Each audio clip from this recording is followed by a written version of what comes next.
Insurance Lingo and Terms Part 2. So let's go through the list. What do we got first, Jada?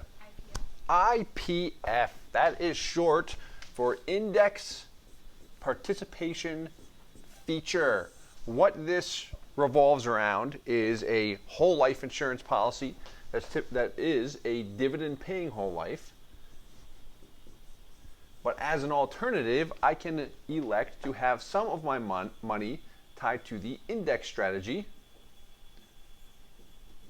which is linked to the S&P 500. The index strategy typically works where if the market goes up, I go up with it. If the market goes down, I still have my guaranteed floor of 4%.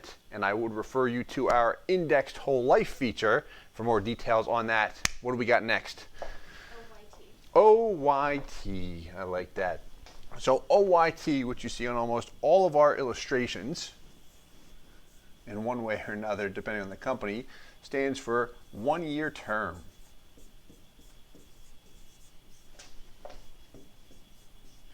And what this is with most companies is a term rider, and it's often a decreasing term rider. How this works is if it is attached to a life insurance policy, say I have a $1 million policy, and of that $1 million, $100,000 is whole life, $900,000 is decreasing term. 100K whole life, 900K OYT. Here's how it'll work. That's better. Is as I pay money into a policy, what naturally happens to my whole life death benefit? It goes up. So let's say after 10 years, my policy, my whole life amount has grown to 500K. What has happened is my 1 year term policy has now decreased from what was 900K now to 500K. My total death benefit remains the same at my initial $1 million. Now, it is a 1 year term rider, meaning each year it renews at a slightly higher rate. At the same time, because the amount's going down, that'll often lessen the cost. And it is something you can track each year as well. It is important to have these riders. This is often what creates maximum flexibility with a lot of carriers, where I can contribute 10x my premium into cash, maximize the efficiency. But OYT, again, stands for 1 year term, and it is a decreasing term rider. What do we got next? LTC, short for long-term care. So these are riders that can be attached to whole life insurance policies. We have another segment on that which goes into detail. There are three main types. You have a chronic. Not all companies have this. Chronic illness rider. And this is often a free rider with most carriers. We'll hear it termed with a lot of universal life policies as living benefits. Gotta have the living benefits. What it does is if I am diagnosed with a chronic illness, I have a need for long-term care or home health care, it allows me to access my death benefit for those care costs. That's the first one. Then I have a pure LTC rider. This is adding a long-term care policy that states if I'm diagnosed with a long-term care, the company or the policy is going to pay me $5,000 a month to help cover that nursing home care cost. This comes at an added cost and will often impact my flexibility and performance of cash value. Again, depends on the company. They all have different features and rules. And then the last piece is my terminal illness rider. This is, in most cases, automatically included with almost every insurance company and every insurance policy. What it states is if I am diagnosed with a terminal illness, I have access of up to 80% of my death benefit for whatever I want. And the purpose of it is to help cover those home health care or long-term care, nursing care costs. is to help with the costs. The company is more or less advancing me the death benefit. What do I got next? RPU. Short for reduced paid up. So what this does, if I have a policy, let's say it is called a paid up or life paid at age 100, a legacy 100. What that means is if I wanted to, I could literally pay into the account until I'm 100 years old. Not many people do that, but that's how long premiums are payable. If my account is called a L121, that literally means premiums are payable until age 121. The premium will still be due. The reduced paid up option eliminates my premium in the sense that the account is now paid up. So let's say that I take a policy out at age 40 and I pay into it for 25 years. I'm now 65 and I say, I don't want to have to pay into the account anymore.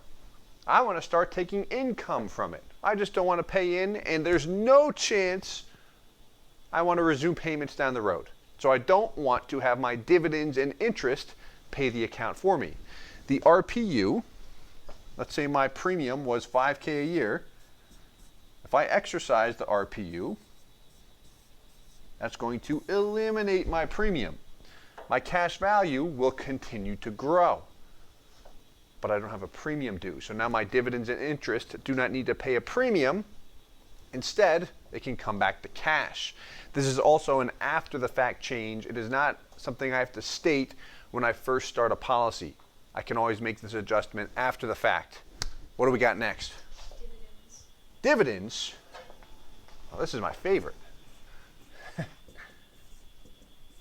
So when it comes to dividends on a cash value life insurance policy, if I elect to have them reinvested into paid up additions, the growth can be tax deferred and I can access the cash value tax free. Really how and why this happens is if I look at the classification of a dividend paying whole life insurance policy, a dividend is technically classified as a return of premium, meaning the insurance company satisfied all of their expenses and their excess earnings after all of their employees, death benefit claims, everything was satisfied. Their excess return of premium was kicked back to the policyholders, right? If I'm in a mutually held insurance company being mutually owned, a policyholder technically owns a percentage or a portion of the company. So as that dividend rate is kicked back, that's a return of premium to the policyholder. It's money kicked back into my policy, whether it's cash or just call it a return of premium. That's technically what it is. What do we got next? Table shave program. I like this. Let's shave the table.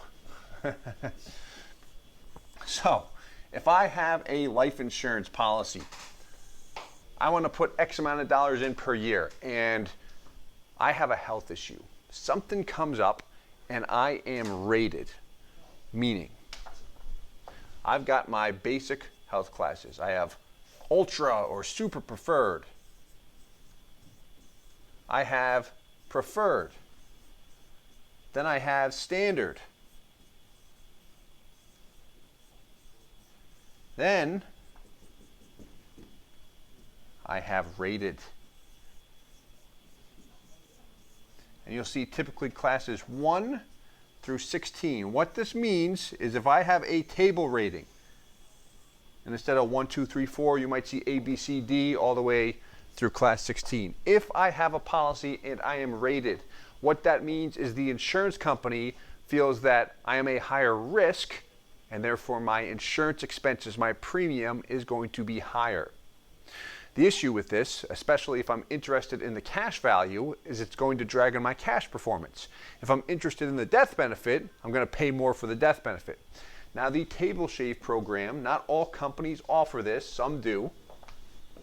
It allows, typically if I have anywhere from a rating 1 through 4 or A through D, under certain health classification, health issues. If someone maybe is overweight, they're high on the BMI chart.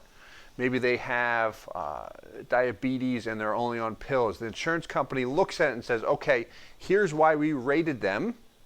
Because they fall under these categories, there's so many of them, we will shave their rating down to a standard non-smoker. It is a way where some companies may rate me and the policy does not work. It gives me an opportunity to obtain a standard rated policy, which will perform the same as any standard rated policy if someone just got a non-smoker rating because they were average health. So it is a way that if I have a health issue, some companies will give me the opportunity where I can use this program to get a better health rating, and then I've got a better performing policy. Good to shop to different companies and be aware of this. We've got one left, right? Reinsurance. A lot of people aren't aware of this or don't use it. Now, what it is if someone, let's say, is rated and they do not qualify for that table shave program, or let's say they are flat out declined. Reinsurance is a means to give the policy really another shot with the same insurance company. So I can have a policy through my company of choice, company ABC, and I'm declined with them. I say, hey, I want a policy with them. You declined me for whatever reason. What I can do is send the file to Reinsurance. The company reserves the right to send it there or not, but if they do, really what this does is several companies work together and more or less pool the risk. And we have, in many cases, have policies that have originally been declined, approved at non-smoker. And it is the exact same policy as if I was originally approved at non-smoker. Meaning, if I applied, I got a non-smoker rating with company ABC, and then I applied next year, I was declined, tried Reinsurance, the approval came back at non-smoker, things are going to perform exactly the same. So this is a nice means that if I have a health issue, if I was declined, something came up, here's a nice option to try and get me that approval before I just give up. Hope this is helpful.